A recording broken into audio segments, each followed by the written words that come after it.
featuring Professor Ken and Reek in The Lion's Den. What's the difference in your mind, a gentleman of leisure versus a sex trafficker? You know, the ones from overseas that they try to lump in with people that are over here. Now, what's the difference? So, you know, the general public will know this, so they don't be like, well, I seen a news story and it meant it was this person. How are they different? Well, to give you an example, if a man walk up to a woman and he charm her and he convince her that him and her can make some money and he tell her how beautiful she is and he give her confidence and he become a figure for her, an authoritarian figure, and she go out there and he show her tricks and trades of the game, how to get real money. I ain't talking about no on the corner prostitutes. I ain't talking somebody turning $10, $20 days. I'm talking about showing her how to go out there and to get a whole lot of money from rich old white men or rich old black men or rich Chinese men. You know what I'm saying? I mean, that man, he's a leisure. He's a gentleman of leisure. You know, he's not out there, you know, for the sole purpose of exploiting women. He out there for, he's an opportunist. And there are some exploitation in that. You know, he is exploiting her. But if both of them, you know, agree and both of them willing to, you know, take that type of lifestyle, then, you know, that's up to them. But the public don't look at it that way. You know, the public look at it as human trafficking. You know, but, you know, real human trafficking, as I was taught to understand, is when you traffic a person. You know, if somebody take an underage girl, like say for instance, if I see a 15-year-old girl, and I say, hey, you know, baby, you know, you're beautiful, and I know she's an underage girl, and I put her in a situation where she's prostitute or whatever, then that's human trafficking. I'm trafficking that 15-year-old girl because I had no business doing that to her because first of all, you know what I'm saying, she's not old enough to make a decision. You know, she ain't even, you know, grown into womanhood yet. So I'm violating her youth. I'm violating her youth by putting her into a world of all type of stuff, you know, that every day. I mean, the game is serious. You know, she's in a serious, when you put somebody in there, you put them around men that could be killers, men that could be rapists. You know, you subjected this woman to all kind of stuff. That's a form of human trafficking. If you take a young lady and you convince her against her will, even though she's 18, you know what I'm saying, man, she really don't want to do it, and then you start getting into situations where you start beating on her and you start putting the fear of God in her and making her scared of you and making her think that you're the boogeyman, and you force her, you know, like McGilla Gorilla, into prostitution. That's human trafficking.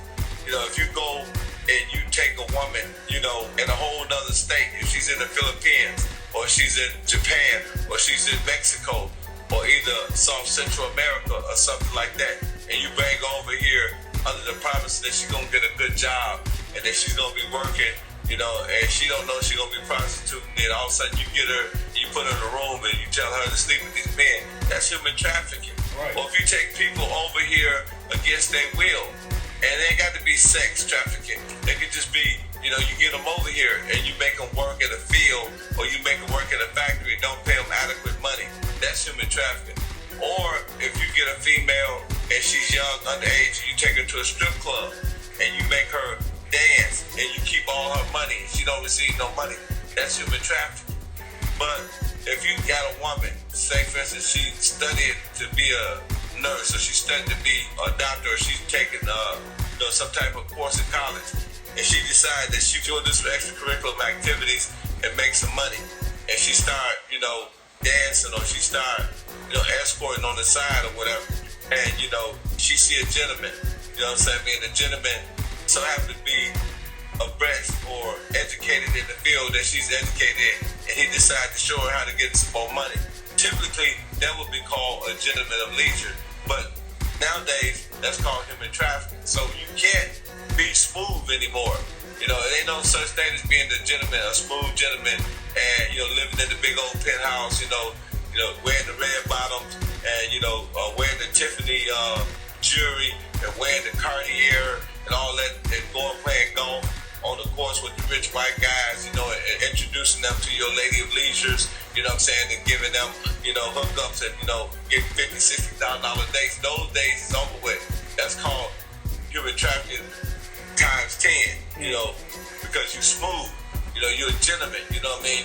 You know, they look at it as like you're being manipulative. They don't look at it like this woman was already in the business, so, you know, she cool with it. No, I mean it's like it's a direct attack on the game. You know, so anybody who think that they can call themselves a gentleman of leisure and separated from human trafficking, those days are over. Those days are over. Those days are over. Those days are over.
Too cool to count 24/7.